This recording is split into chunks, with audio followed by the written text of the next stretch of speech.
আল্লাহ রাসূলের কাছ থেকে ধোঁকা দিয়ে আবু আমের ফিরে এই ৭০ জন হাফেজে কোরআন কারিকে নিয়েছে।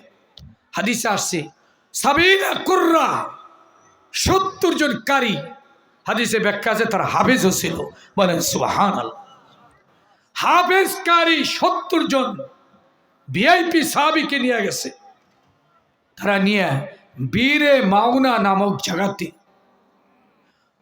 তারা প্রতারণা করে ৬৯ জন হাফেজ কারিকে শহীদ করে দিয়েছে। বলেন আল্লাহু আকবার। আল্লাহ রাসূল অন্তরে ব্যথা পাইছেন, রাসূলের দিল চুরমার হয়ে গেছে, খান খান হয়ে গেছে। নবী সহ্য করতে পারে নাই। ভাইরা আমার, বন্ধুরা আমার, যেই নবী তয়েবে বদ্ধ করে নাই, উহুদের ময়দানে বদ্ধ করে নাই, ৭০ জন সাহাবী শহীদ হয়েছে উত্তর উহুদের ময়দানে। আল্লাহ রাসূল বদদুয়া করে নাই, কাফেরদের হেদায়েতের দোয়া করেছেন, মাগফিরাতের দোয়া করেছেন। নবীজিও দান্দার মোবারক শহীদ হয়েছে। পরের বছর ধোঁকা দিয়ে যখন ৬৯ জন হাফেজে কোরআন কারি সাহাবীকে শহীদ করে দেওয়া হয়, রাসূল ১ নয় ২ নয়, একটানা ৩০ দিন ওদের নাম ধরে ধরে, এলাকার নাম ধরে ধরে আল্লাহর কাছে ধ্বংসের জন্য বদদুয়া করেছেন।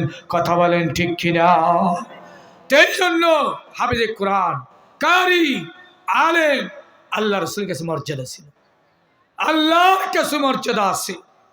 আল্লাহর কোরআন তারা সিনায় ঢুকাবে, তারা চর্চা করবে, তাদের মর্যাদা থাকবে না। আল্লাহ রাসূলের কাছে এটা হতে পারে না। কথা বলেন ঠিক কিনা? নাহমাদুহু ওয়া নুসাল্লি আলা রাসূলিহিল কারীম। আম্মা বা'দ, ফাআউযু বিল্লাহি মিনাশ শাইতানির রাজীম। বিসমিল্লাহির রহমানির রহিম। ওয়াল আসরি ইন্নাল ইনসান والعصر إن الإنسان لفي خسر إلا الذين آمنوا وعملوا الصالحات وتواصوا بالحق وتواصوا بالصبر. وأيضا قال سبحانه وتعالى: وقال الرسول يا ربي إن قومي اتخذوا هذا القرآن مهجورا. وقال رسول الله صلى الله عليه وسلم: إن لله تعالى أهلين في الأرض. قيل من هم يا رسول الله؟ قال أهل القرآن أهل الله وخاصته، أو كما قال النبي عليه الصلاة والسلام. توحید کی امانت سینوں میں ہے ہمارا، آسان نہیں مٹانا नाम निशा हमारा। एक जिक्र करो ला इलाहा इल्लल्लाह।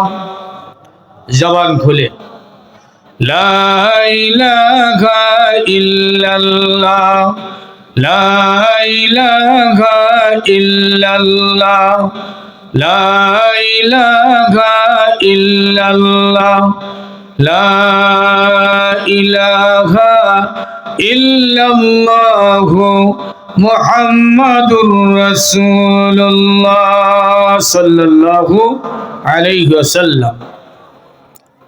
মুআজ্জাজ হাজিরিন, প্রথমেই আপনাদের কাছে আবেদন করব যে এই যে ফাঁকা জায়গাগুলো মাঝখানে, এই যে সোজা মাঝখানে ডান দিকে, এগুলো মেহেরবানি করে একটু পুরা করেন, তাহলে আল্লাহর রহমত নাজিল হবে। নচেত শয়তান এখানে কিলবিল করতে থাকবে। মাশাআল্লাহ মাশাআল্লাহ, সুন্দর, আপনারা অনেক ভালো মানুষ। আমি কারবালা মাদ্রাসায় 21 বছর যাবৎ শিক্ষকতা করি। আমার ক্লাসের ভিতরে সবচেয়ে আদওয়ালা ছাত্র এই গাইবান্ধার ছাত্র। বলেন সুবহানাল্লাহ। 16 ডিস্ট্রিক্টের ছাত্র আছে, তা আপনারাও সেটা প্রমাণ করে দিলেন। আল্লাহর কাছে শুকরিয়া আদায় করে, মওলা এই মহাব্বত আর আদবের কারণে আল্লাহ তোমার দয়ার দ্বারা সবাই মিলে যেন তোমার জান্নাতের মেহমান হতে পারি। সকলেই বলেন আল্লাহুম্মা আমিন। একটি ছেলে দে রে মওলা, একটি ছেলে দে, কামাই খাওয়ার আশা নাই গো, মরে গেলে জানাজা করবে কে? কথা বলেন ঠিক কিনা? আল্লাহ পাক যদি আপনার একটা সন্তান দিনের জন্য, কোরআনের জন্য কবুল করে নেন, আপনি বড় একটা উপহার হাদিয়া পাইবেন। তারে যদি আল্লাহ হায়াত দান করে, আপনাকে জানাজা পড়াইয়া আপনার সিনাতে হাত রাখিয়া কবরে দোয়া পড়ে আল্লাহর কাছে আপনাকে সুপর্দ করবে। কথা বলেন ঠিক কিনা? এটা একটা নিয়ামত কিনা? আরো যদি আল্লাহর কাছে কবুল করে নিতে পারেন, হতে পারে এই গাইবান্ধা জেলার সর্বশ্রেষ্ঠ মুফাসসির কোরআন আল্লাহ পাক আপনার সন্তানকে কবুল করতে পারে, পারে কিনা? শুধু তাই না, ওই বাইতুল মুকাররমের খতিবও আল্লাহ পাক চাইলে ইচ্ছা করলে আপনার সন্তানকে কবুল করতে পারেন। বলেন আলহামদুলিল্লাহ। লা তাকনাতু মির রাহমাতিল্লাহ। শুধু দরকার ইখলাসের সাথে আগানো, আল্লাহর সাথে একটু কন্টাক্ট করা, একটু ভাব দেখানো। মুআজ্জাজ হাজিরিন, আমি আপনাদের এই নতুন মাদ্রাসা আসার পরে প্রথমে জিজ্ঞাসা করেছি এই মাদ্রাসার জায়গা ওয়াকফ হয়েছে কিনা। উত্তর আসছে যে আলহামদুলিল্লাহ জায়গা ওয়াকফ হয়ে গেছে। বলেন আলহামদুলিল্লাহ।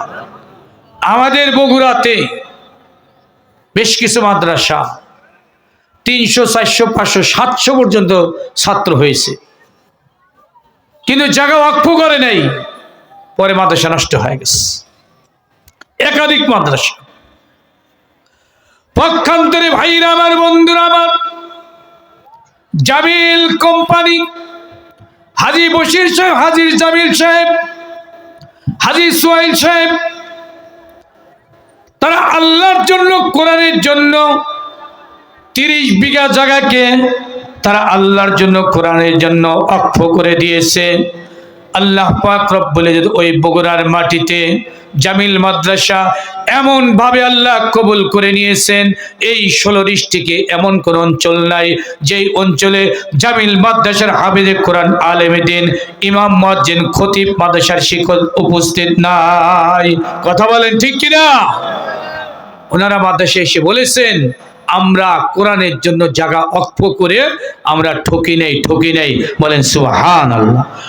এই কোরআন কাউকে ঠকায় না, ইজ্জত দেয়, সম্মান দেয়। মুআজ্জাজ হাজিরিন, মনে করবেন এই কোরআনের প্রথম সূরা ফাতিহা। ফাতিহা মানে খোলা, স্টার্ট করা। পরের সূরা বাকারা। বাকারা মানে গরু, গাভী। লাস্টের সূরার নাম কি একটা আওয়াজ দিয়ে বলেন? সূরাতুন নাস। নাস মানে কি? মানুষ। আমার ওস্তাদে বলেছেন, যখন তাফসীর পড়ি, ওস্তাদে বলেছেন, হে আজিজ তোলাবা, প্রিয় ছাত্র ভাইরা, এই যে কোরআনুল কারীমের তরতিব, এর বিন্যস্ত প্রমাণ করে তুমি কোরআনকে ফাতিহার মাধ্যমে খোলো, স্টার্ট করো। তোমার স্বভাব চরিত্র যদি হাইওয়ান, জানোয়ার, গরুর মতো হয়, রিড অ্যান্ড রিসার্চ পড়ো, গবেষণা করো। ব্যক্তিগত জীবন, পারিবারিক জীবন, সামাজিক জীবন, রাষ্ট্রীয় জীবন, সকল ক্ষেত্রের বিধান এই কোরআনে আছে। এই বিধান মতো তোমরা এরকম ভাবে জীবনকে পরিচালিত করো, আল্লাহ পাক সত্যিকারের তোমাদেরকে মানুষ বানায় দিবেন। বলেন সুবহানাল্লাহ। যেই মানুষগুলো 16 বছর এই দেশ চালাইলো, হাজার হাজার লক্ষ লক্ষ কোটি কোটি টাকা, 10,000 কোটি, 20,000 কোটি, 90,000 কোটি টাকা জনগণের সম্পদ আত্মসাৎ করে শিয়ালের মতো আর সুবারি খায় পালায় গেছে, ওরা কি মানুষ না মানুষ নামের জানোয়ার? জোরে বলেন। এই কোরআন বলেছেন, হে দুনিয়ার মানুষ তোমরা মানুষ হও, কোরআন ছাড়া মানুষ হওয়া যাবে না। কথা বলেন ঠিক কিনা? মুআজ্জাজ হাজিরিন, এই কোরআন মানুষ বানান শিখেছে। এই কোরআনুল কারীমের ভিতরে 500-এর ঊর্ধ্বে জিহাদ সম্পর্কে আয়াত আছে। জোরে বলেন সুবহানাল্লাহ। ভাইরা আমার, বন্ধুরা আমার, এই কোরআনুল কারীমের ভিতরে বদরের যুদ্ধের আলোচনা আছে, উহুদের যুদ্ধের আলোচনা আছে, খন্দকের যুদ্ধের আলোচনা আছে, আহজাবের যুদ্ধের আলোচনা আছে, তাবুকের যুদ্ধের আলোচনা আছে, হুনাইনের যুদ্ধের আলোচনা আছে। হুনাইনের যুদ্ধের ভিতরে এক পর্যায়ে সাহাবায়ে কেরাম একটু এরকম ভাবে ফখর করেছিল, গৌরব করেছিল। তারা এক পর্যায়ে এরকম ভাবে মাঠের ভিতরে আঘাতপ্রাপ্ত হয়েছে। আল্লাহ রাসূল জনাবে মুহাম্মদুর রাসূলুল্লাহ সাল্লাল্লাহু আলাইহি ওয়াসাল্লাম নবী আমার একাই ময়দানে ঝাঁপিয়ে পড়লেন। সিনা টান করে নবী আমার হুনাইনের ময়দানে অগ্রসর হলেন। আল্লাহ পাক রব্বুল ইজ্জত নবীর এই অগ্রসরের উসিলায় ওই ময়দানে এমন ভাবে আল্লাহর সাহায্য নাজিল করলেন। আল্লাহ পাক যখন নবীর সঙ্গে কয়েকজন সাহাবায়ে কেরাম আগায় গেলেন, হুনাইনের ময়দানে আবার আল্লাহ পাক বিজয় দান করে দিলেন। বলেন সুবহানাল্লাহ। এই দুনিয়ার আদি কি सूरज डूब रही है हम लोगों के सामने, रोज माशर क्या जवाब है मुस्तफा के सामने। মুসলমান ভাইরা আমার, বন্ধুরা আমার, যেই নবী সাহাবায়ে কেরামকে নিয়ে তাইফের ময়দানে রক্ত দিয়েছে, মক্কার জমিনে রক্ত দিয়েছে, খাব্বাব খুবাইব রক্ত দিয়েছে, বিলাল হাবশী রক্ত দিয়েছে, উহুদের ময়দানে দণ্ডের মোবারক শহীদ করে দিয়েছেন, বদরের ময়দানে ঝাঁপিয়ে পড়েছেন, খন্দকের ময়দানে ঝাঁপিয়ে পড়েছেন, বালাগাতিল কুলুবুল হানাজিরা ওয়া তাযুন্নুনা বিল্লাহি যুনুনা, বড় কষ্ট করেছেন, মুজাহাদা করেছেন, ত্যাগ স্বীকার করেছেন। রক্তমাখা নবী সাহাবায়ে কেরামকে নিয়ে সারা জীবন কোনো আনন্দ করে নাই, কোনো বিলাস করে নাই, কোনো বিনোদন করে নাই। গোটা জীবন চোখের পানি ফলাইয়া, রক্ত জড়াইয়া এই দিনকে আল্লাহর জমিনে প্রতিষ্ঠিত করেছে, এই কোরআনের বিধানকে আল্লাহর জমিনে প্রতিষ্ঠিত করেছে। মুসলমান মুসলমান ও মুসলমান ও নবীর উম্মত, আমরা যদি হিয়ারি পানা করি, কাকতারি ভাবে যদি এই জীবনটা কাটিয়ে দেই, নবীর সামনে কিন্তু আমরা জবাব দিতে পারবো না। কথা বলেন ঠিক কিনা? এই জন্য মুসলমান অগ্রসর হতে হবে, হিন্দু প্রীতিবাদ দিতে হবে, আমাদেরকে আরো অগ্রসর হইতে হবে। আমরা 200 বছর গোলামি করেছি ভারতবর্ষে। এক পর্যায়ে পাগড়িওয়ালারা, টুপিওয়ালারা ওই ইংরেজকে এই দেশ থেকে তাড়ায় দিয়েছে, কিন্তু পরিপূর্ণ সফলতা তখন আসে নাই। ক্ষমতার মস্তক ধরে রাখতে পারে নাই। আজকে ভারতে হিন্দুরা রাজত্ব করতেছে, আফসোসের কিছু নাই। বাংলাদেশ স্বাধীন হয়েছে, কিন্তু পরিপূর্ণ স্বাধীনতা আজও আমাদের হাতে আসে নাই। কথা বলেন ঠিক কিনা? হীনমন্যতার কিছু নাই। এই কোরআন বলেছে তোমাদের ভয়ের কিছু নাই, পেরেশানের কিছু নাই, শুধু তোমাদের হিম্মতের দরকার। তোমরা আগাও। আল্লাহ রাসূল বলেছেন, ভবিষ্যৎবাণী করেছেন, এই ভারতবর্ষকে নিয়ে, হিন্দুস্তানকে নিয়ে আল্লাহ রাসূল ভবিষ্যৎবাণী করেছেন, এই হিন্দুস্তানে একটা যুদ্ধ হবে, এই হিন্দুস্তানে ভারতবর্ষে একটা যুদ্ধ হবে। সেই যুদ্ধের ভিতরে আল্লাহ পাক মুসলমানদেরকে বিজয় দান করবেন, বিজয় দান করবেন। জোরে বলেন আল্লাহু আকবার। ভাইরা আমার, বন্ধুরা আমার, ওই কাউয়া বলেছিল, বলা গিয়েছে গরুর হাতের ভিতরে ঘুরতেছে, খেলা হবে, খেলা হবে। ডাইলেক্ট আবিষ্কার করেছিল। আল্লাহ রাসূল হাদিসের ভিতরে বলেছেন, এই হিন্দুস্তানে, ভারত, হিন্দুস্তান, পাকিস্তান, আফগানিস্তান, এই বার্মা, এই অঞ্চলের ভিতরে একটা যুদ্ধের খেলা হবে, যুদ্ধের একটা খেলা হবে। নবীজি বলেছেন ওই খেলার ভিতরে মুসলমানরাই জয়লাভ করবে। বলেন সুবহানাল্লাহ। গজওয়াতুল হিন্দ, হাদিসের ভাষা গজওয়াতুল হিন্দ। হিন্দুস্তান একটা যুদ্ধ হবে, অংশগ্রহণ করবে বাংলাদেশের তৌহিদি জনতা। বলেন সুবহানাল্লাহ। আফগানিস্তানের তৌহিদি জনতা, পাকিস্তানের তৌহিদি জনতা, আরাকানের তৌহিদি জনতা, ভারতে যে সমস্ত মুসলমান আছে তারাও অংশগ্রহণ করতে পারবে। এই মালায়ন মুশরিক হিন্দু, তারা, তাদের ঠিকানা হবে একটাই, ঠিকানা হবে বঙ্গোপসাগর, বঙ্গোপসাগর। কথা বলেন ঠিক কিনা? এই জন্য মুসলমানের ভয়ের কিছু নেই। আমাদেরকে সচেতন হতে হবে। মুমিনের শিব সচেতন হওয়া। তাই নিজের ব্যক্তি করতে হবে, পরিবার গঠন করতে হবে, সমাজে কাজ করতে হবে, আগাছা দূর করতে হবে, সমাজ সংস্কার করতে হবে। কিভাবে সমাজের ভিতরে যুব সমাজ এরকম ভাবে ধ্বংসের পথ থেকে ফেরত আসে, এই জন্য দাওয়াতি মেহনত করতে হবে, সন্তানদেরকে সুশিক্ষা দিতে হবে। কথা বলেন ঠিক কিনা?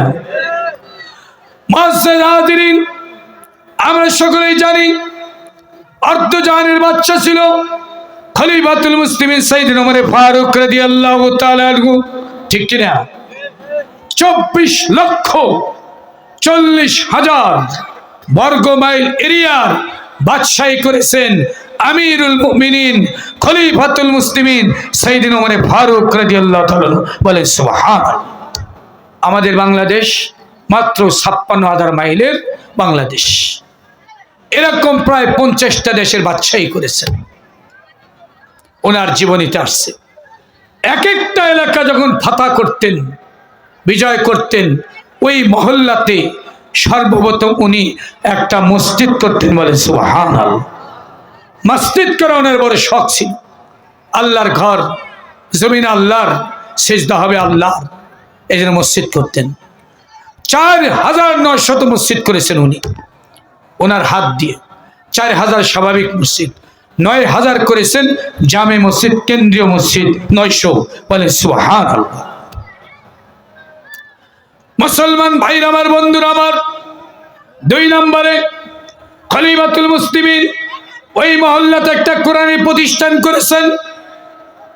মহল্লার সন্তানেরা যেন কোরআন শিখতে পারে, কোরআন যেন শিখতে পারে, এই জন্য হযরত ওমর ফারুক রাদিয়াল্লাহু তাআলা একটা কোরআনের প্রতিষ্ঠান করেছেন। বলেন সুবহানাল্লাহ। তা আপনারা যে কোরআনের প্রতিষ্ঠান করেছেন, এতে কোনো ক্ষতি হয়েছে? লস হয়েছে? হয় নাই। সামনে হেফজখানা খোলা হবে। যখন হেফজখানা খোলা হবে, রাত 3:30টায় 4টায় হেফজখানার তলবেলে উঠবে, অজু করবে, ইস্তেঞ্জা করবে, ওস্তাদ তাদের কিনে 2-4 রাকাত তাহাজ্জুদের নামাজ পড়বে, এরপরে কোরআন ধরবে, কোরআন মুখস্থ করবে। আপনার মহল্লা যদি তাহাজ্জুদের নামাজের সিজদা হয়, এটা ভালো না খারাপ? অনেক ভালো। তের মুআজ্জাজ হাজিরিন, একটা চা দেন অল্প করে। কোরআনের প্রতিষ্ঠান মহল্লার ভিতর দরকার। নাম্বার 3, একটা ঈদগাহ মাঠ হযরত ওমর ফারুক রাদিয়াল্লাহু করেছেন। মুসলমান মহব্বতের সাথে ঐক্যবদ্ধ হয়ে 2টা ঈদে ঈদগাতে গিয়ে এরকম ভাবে নামাজ আদায় করবে। আর একদল আরেকটা ঈদ বাইর করছে, ঈদে মিলাদুন নবী। আবার ঢাকায় দেখলাম দেওয়ালে লেখা আছে 12ই রবিউল আউয়াল ঈদে মিলাদুন নবী পালন করা ফরজ। জোরে বলেন নাউজুবিল্লাহ। ফরজ কাকে বলে? এই কোরআনে সুস্পষ্ট আল্লাহর পক্ষ থেকে নির্দেশ থাকতে হবে, কমান্ড থাকতে হবে, তাহলে এরকম ফরজ হবে। ঈদ উল ফিতর, ঈদ উল আযহা ফরজ না, নবীর জন্মে আনন্দ করা সেটা বলে ফরজ। আজ পর্যন্ত কেউ কোরআনে পাইল না, মন্ডরা আবিষ্কার করছে, আর ওইটা নিয়ে আমরা নাচানাচি করি। এই জন্য কোরআন পড়তে হবে, জানতে হবে। তো আপনাদের তো মাইদুল, এ আপনাদের গ্রামের পুয়া, এর তো আপনাদের কাছে আদর নেই, কদর নেই। কিন্তু আসলে আমাদের কারবালা মাদ্রাসায় পড়ছে, প্রায় 8-9 বছর পড়ছে। এই মাইদুল কারবালা মাদ্রাসা যতদিন পড়ছে, আমার জানা মতে ওর কোনো তাহাজ্জুদের নামাজ কাজা নাই। বলেন সুবহানাল্লাহ। আমি তার উস্তাদ। আল্লাহর সাথে কন্ট্যাক্ট করা জানে, চোখের পানি ফেলান জানে। মাদ্রাসা করার জন্য আল্লামা ইউসুফ নিজামী রহমাতুল্লাহ বলছেন, জামিল মাদ্রাসা 40 বছরের মুহতামিম ছিলেন, প্রিন্সিপাল ছিলেন। উনি বলেছেন মাদ্রাসার জন্য 1 নম্বরে চোখের পানি ফেলাইতে হবে। বলেন সুবহানাল্লাহ। ওই যদি রাত্রে চোখের পানি ফেলায় মাদ্রাসার জন্য, ওর সাথে আপনারা একটু সহযোগিতা করবেন না? অবশ্যই করবেন, হয়ে যাবে মাদ্রাসা ইনশাআল্লাহ। আর ঢাকাতে চাকরি হয়েছিল, বগুড়াতে চাকরি হয়েছিল। আমারে বলে, হুজুর কি করব? আমি বললাম যে দেখো, ঢাকায় অনেক মাদ্রাসা আছে, আমি নিজে গুনে দেখছি। বগুড়া বসে ঢাকায় 100-র উপরে দাওরা হাদিস মাদ্রাসা আছে। আমাদের বগুড়াতে অনেক মাদ্রাসা। তোমারে আমি বলছি, তোমাদের গাইবান্ধার ভিতরে অনেক জেনারেল শিক্ষিত লোকজন আছে, ইঞ্জিনিয়ার, ডাক্তার, ব্যারিস্টার অনেক আছে। কিন্তু পুরা গাইবান্ধার ভিতরে একটা ছেলেদের দাওরা হাদিস মাদ্রাসা নেই। বাংলাদেশ এমন কোন জেলা পাবেন না যেখানে ভিতরে দাওরা হাদিস, যেখানে বুখারী শরীফ পড়ানো হয়, তাফসীর থাকে, সিয়াসতের কিতাব থাকে, সরাসরি আল্লাহর বাণী পড়ানো হয়, এমন কোন জেলা নেই যেখানে এরকম একটা মাদ্রাসা নেই। এই গাইবান্ধাতে আজও পর্যন্ত একটা দাওরা হাদিস মাদ্রাসা হয়নি। আফসোসের বিষয় কিনা। এই সপ্তাহে আমার মাকে চিকিৎসা করছি, পপুলারে নিয়ে গেছি। যেই ডাক্তার সাদিকুল ইসলাম, লিভারের বড় ডাক্তার, ওনার বাড়ি গাইবান্ধা। তার 1 সপ্তাহ পরে আমার উস্তাদের স্ত্রী ঢাকায় ইসলামী হাসপাতালে চিকিৎসা করেছে। আমারে বললেন যে অপারেশন করছি, সাকসেসফুল হয়নি, বগুড়াতে ভালো কোনো ডাক্তার আছে কিনা। আমি বললাম যে বগুড়াতে অর্থোপেডিক্সের একটা সার্জন আছে, বাড়ি গাইবান্ধা, অনেক ভালো। এই 2 দিন আগে আমার ওস্তাদ তার স্ত্রীকে নিয়ে আসছে। ঢাকায় চিকিৎসা করার পরে আপনাদের গাইবান্ধা ডাক্তার রেজাউল করিম আমার সাথে হজ করছে, ওনার চিকিৎসা চলতেছে। উনি বলছেন এই মেডিসিনগুলো খান, আশা করা যায় আল্লাহ ভালো করবে। আর একটু হালকা বাঁকা করে বলছে কে অপারেশন করছে, বেশি কথা বলেনি।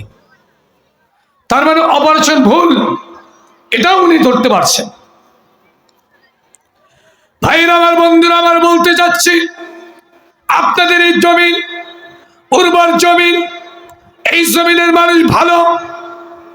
আপনারা যদি আল্লাহর মহব্বতে, কোরআনের মহব্বতে একটু চিন্তা করে অগ্রসর হন, আল্লাহ পাকের সাহায্য শামিল হবে। আল্লাহ পাক চাইলে আপনাদের এই প্রতিষ্ঠানকে কোরআনের জন্য কবুল করবেন, হাদিসের জন্য কবুল করবেন, ফিকার জন্য কবুল করবেন। আল্লাহ পাক এই জমিন থেকে আল্লাহ চাইলে এখান থেকে হক্কানি মুফাসসিরে কোরআন, বড় বড় দ্বীনের দায়ী, দ্বীনের কর্মী আল্লাহ পয়দা করতে পারেন কিনা? এই জন্য আল্লাহর কাছে আমরা বড় আশা রাখি আর চেষ্টা চালাইতে থাকি।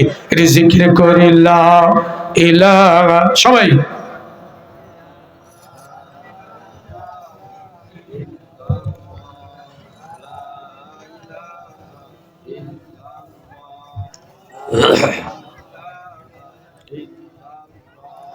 লা ইলাহা চিনি ছাড়া চা আছে কি? চিনি ছাড়া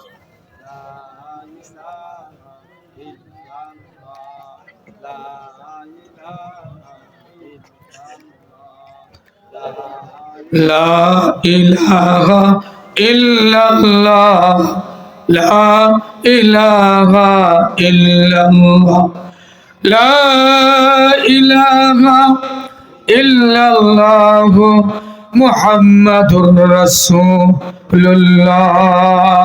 মুআজ্জাজ হাজিরিন, তা আপনাদের সামনে যে কথা বলতেছিলাম, হযরত ওমর ফারুক রাদিয়াল্লাহু আনহু যেই এলাকা জয় করেছেন, একটা মসজিদ করেছেন, একটা মাদ্রাসা করেছেন, কোরআনের প্রতিষ্ঠান, একটা ঈদগাহ মাঠ করেছেন, একটা আম কবরস্থান করেছেন। ওই গাছতলা বসতলা ঘরের কোনার ভিতরে কবর দেওয়া, এটা ঠিক না, কথা বলেন ঠিক কিনা? সেই জন্য আপনাদের মহল্লায় বড় কবরস্থান আছে কিনা জানি না, ঈদগাহ মাঠ আছে কিনা জানি না। ঈদগাহ মাঠ আছে, মাশাআল্লাহ, ঈদগাহ মাঠ আছে। তো এই মাদ্রাসাটা করতেছেন, আপনারা সকলে সহযোগিতা করবেন, এতে লস হবে না।